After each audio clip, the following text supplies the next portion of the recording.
Bonjour et bienvenue dans ce nouveau numéro de À l'affiche. Le traumatisme de Fukushima transcendé par les artistes. 6 ans après la catastrophe, le tsunami dévastateur continue d'inspirer dessinateurs, photographes et cinéastes. C'est la petite sœur de cœur de Riyad, le héros de l'Arabe du futur. Esther a maintenant 11 ans, c'est le 2e tome des Cahiers d'Esther, toujours signé Riyad Sattouf.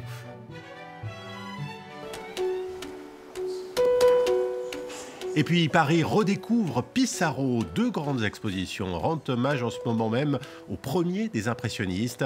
Dans ce numéro, on ira sur les traces de Camille Pissarro durant les dernières années de sa vie à la campagne. Voilà pour le sommaire. À l'affiche, c'est parti!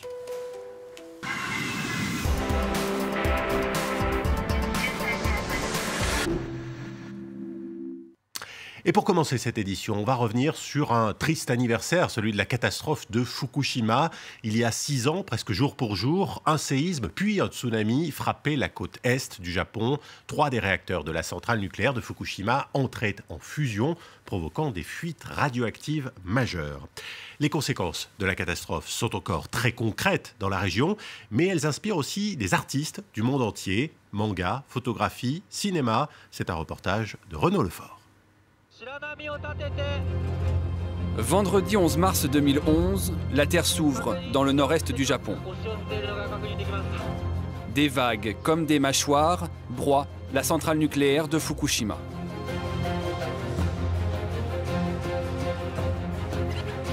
Six ans plus tard, 4 artistes racontent cette tragédie. Ce catcheur mexicain n'en est pas un.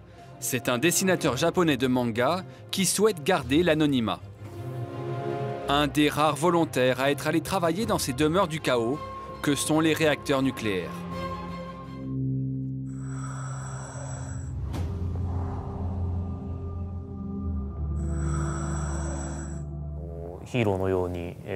Juste après l'accident nucléaire, il y a des gens qui sont venus travailler en urgence à la centrale et qui, du coup, étaient considérés comme des héros.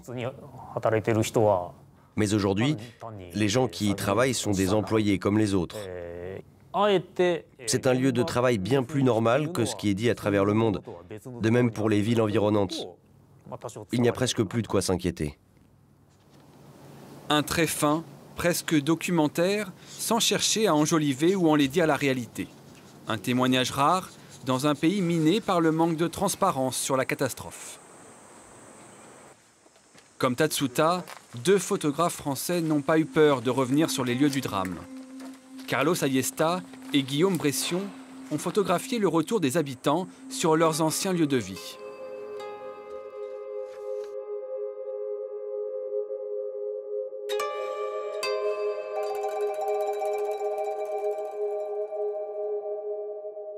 Notre projet, du début à la fin, a été à la frontière entre la mise en scène et le documentaire, quoi. Bien sûr que cette série, c'est une série documentaire et à ce titre-là, la couleur a un effet de vérité peut-être. Mais en même temps, on a utilisé tout le temps de la lumière artificielle, potentiellement de la mise en scène. Et du coup, on s'est toujours trouvé un peu à la frontière entre ces 2 mondes.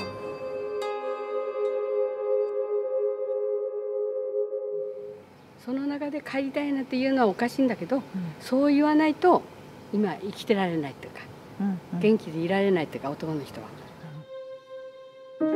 Dans leur série Mauvais rêve, un film plastique montre la frontière impalpable entre ce qui est contaminé et ce qui ne l'est pas.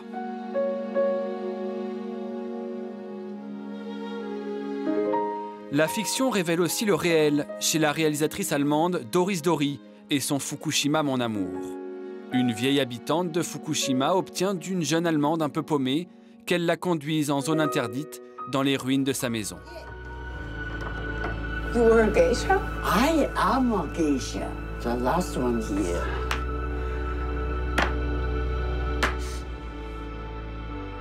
Missing is living with ghosts. You carry a ghost on your back. Someone you lost. Réalisé en noir et blanc avec une superbe photographie, les 2 personnages sont littéralement confrontés aux fantômes de leur passé.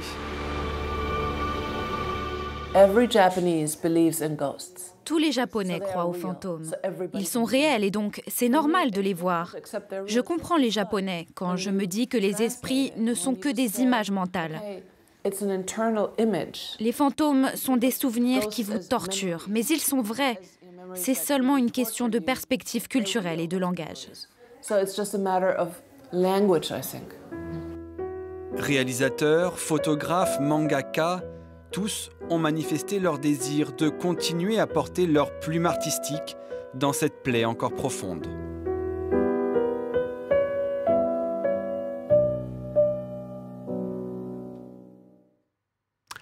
Dans la série L'Arabe du futur, le dessinateur Riyad Sattouf racontait sa propre histoire, celle d'un petit garçon né en France, puis baladé toute son enfance entre Syrie et Libye. Dans Les Cahiers d'Esther, Sattouf s'intéresse à un autre destin, celui d'une petite fille comme les autres. C'est aujourd'hui le 2e tome et Esther a 11 ans. Marie-Hélène Bonneau, Pascal Comte. Quand Riyad Sattouf dédicace, il déplace les foules. Le tome 2 des Cahiers d'Esther connaît un succès fou. Et tu t'appelles comment? Esther. Trop bien. Voilà. Pour la vraie Esther, alors je mets.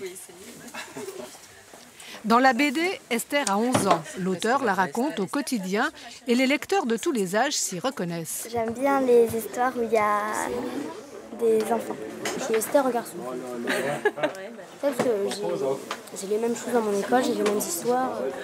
Vous n'êtes pas un peu grand pour lire ça, monsieur? Ah non, pas du tout. Esther ressemble beaucoup à ce que ma compagne était quand elle était petite.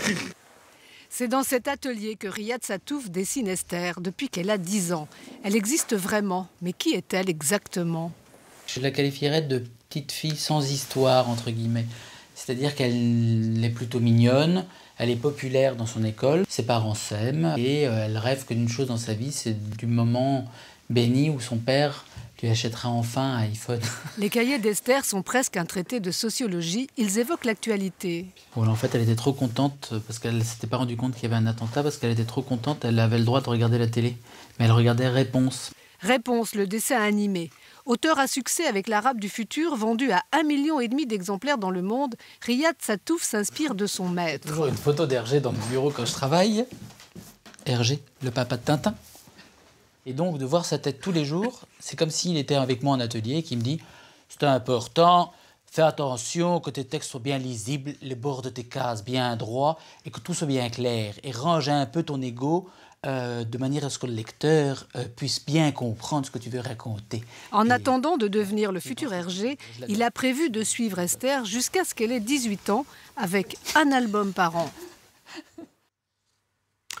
Il a eu comme élève Gauguin ou Cézanne. Il est sans doute le père du mouvement impressionniste, mais Camille Pissarro n'a pas connu la même gloire, même posthume que ses élèves. Il est d'ailleurs plus souvent exposé à l'étranger qu'en France, mais l'injustice est réparée en ce début d'année avec 2 expositions à Paris.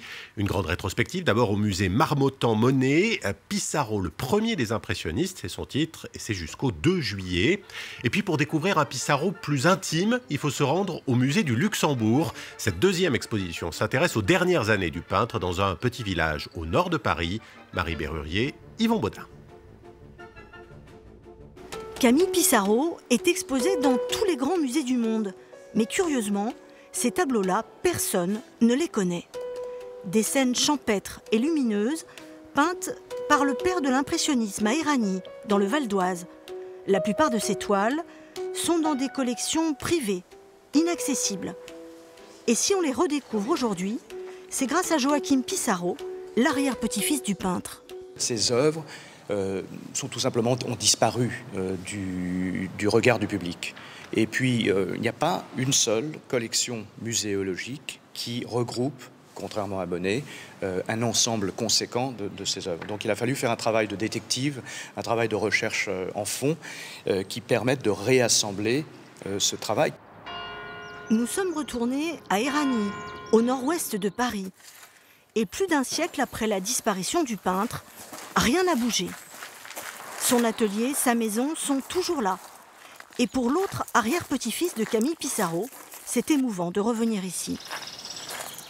Nous sommes au point central d'où la plupart de ces points de vue sont orientés.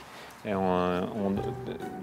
dans quelque direction qu'on se tourne autour d'ici, on regarde un paysage de Pissarro. Camille Pissarro est resté 20 ans à Erani avec sa famille. Il a peint ici son jardin et son environnement quotidien. Au total, il a réalisé des centaines de toiles, y compris depuis cet atelier où il a une vue en hauteur. Pour Pissarro, Erani, c'est le début de la sédentarité. Il est installé dans un lieu dont il ne va plus bouger jusqu'à sa mort. Il va donc exécuter plus de 400 toiles autour du site d'Erani. Tout comme Monet l'a fait à Giverny, Pissarro a terminé sa vie de peintre à Erani. Un lieu source d'inspiration qui pourrait devenir un jour une fondation. Pissarro à Erani, c'est jusqu'au 9 juillet au musée du Luxembourg. Et puis, autre artiste à l'honneur cette année, c'est Rodin. Le sculpteur est mort il y a 100 ans. Une grande rétrospective aura la semaine prochaine au Grand Palais. On vous la fera visiter, bien sûr. Mais d'ores et déjà, le musée Rodin a donné carte blanche à l'artiste allemand Anselm Kiefer pour rendre hommage au maître de la sculpture moderne. On va regarder à quoi ça ressemble à l'affiche. C'est fini pour aujourd'hui, mais l'aventure continue sur france24.com et surtout nos réseaux sociaux. On se quitte donc avec ce face-à-face Rodin-Kiefer. À très vite.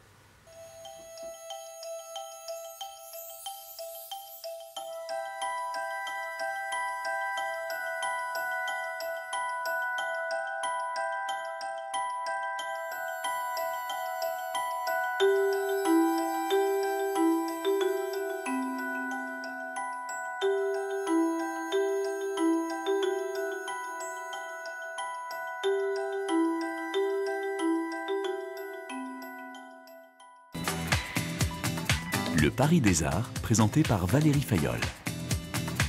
Cette semaine, dans le Paris des Arts, je reçois Virginie Lemoine, la comédienne, metteur en scène. Nous irons ensemble au Grand Musée du Parfum qui a récemment ouvert ses portes. Et puis à la fin de l'émission, une rencontre avec Stéphane Courbin. Il a composé les musiques de la Comédie Musicale 31, la comédie qu'elle met en scène en ce moment au studio des Champs-Élysées. Le Paris des Arts, à voir sur France 24 et sur france24.com.